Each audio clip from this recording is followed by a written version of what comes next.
बिजली की कीमतों में रिलीफ के मामले में IMF आज हाँ या ना में जवाब देगा। बैन अल-अक़वामी मालियाती इदारे ने अगस्त और सितंबर के बिजली के होशरुबा बिलों में मुमकिना रिलीफ देने से मुख्तलिफ तजावीज़ के तनाजुर में फैसले से मुतल्लिक पावर डिवीजन से अदाद-ओ-शुमार पहले ही तलब कर लिए हैं, जिसकी बुनियाद पर मालियाती इदारा हाँ या ना में जवाब देगा। IMF से राब्तों में मुतल्लिका आला ज़राए का कहना है कि इस वक्त पावर और फाइनेंस डिवीजन के हुक्काम मज़कूरा अदाद-ओ-शुमार पर IMF मुज़ाकरात में मसरूफ़ हैं। इस बात का जायज़ा लिया जा रहा है कि रिलीफ के गर्दिशी कर्जे, नकद रकूम की वसूलियों और IPs प्रोसेस के क्या असरात मुरतब होंगे, जिससे तवानाई का शुबा अदम इस्तेहकाम का शिकार हो जाएगा। इससे पहले निगरान वज़ीर-ए-आज़म अनवारुल हक काकड़ ने गुज़िश्ता 31 अगस्त को अपने दफ्तर में मीडिया से गुफ्तगू करते हुए कहा था कि IMF 2 दिनों में मुमकिना छूट की इजाज़त दे देगा, लेकिन 48 घंटों का ये वक्त भी गुजर गया। IMF के फैसले का बदस्तूर इंतजार है। IMF को पेश करदा तजावीज़ में मज़कूरा 2 माह के बिलों में 30% तक छूट की तजवीज़ दी गई। टैरिफ में कमी के असरात सार्फिन को मौसम सरमा के 6 माह में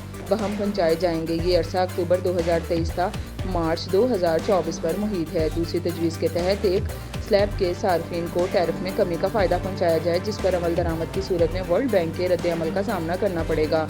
एक तजवीज़ ये भी है कि हुकूमत को अपने इजाफी ज़राए आमदन से बिजली सार्फिन को रिलीफ फराहमी की इजाज़त दी जाए। तिजारती, सनती और ज़रई सार्फिन से पावर डिवीजन को सालाना तकरीबन 500 अरब रुपए इजाफी हासिल होने की तवक्को है, जबकि सिर्फ गुज़िश्ता जुलाई में 58 अरब रुपए इजाफी हासिल हुए। ये रकम जिसको उसकी माली हालत बेहतर बनाने के काम आई थी। हुकूमत चाहती है कि IMF इजाफी आमदन का 1/3 रिलीफ की मद में इस्तेमाल की इजाज़त दे।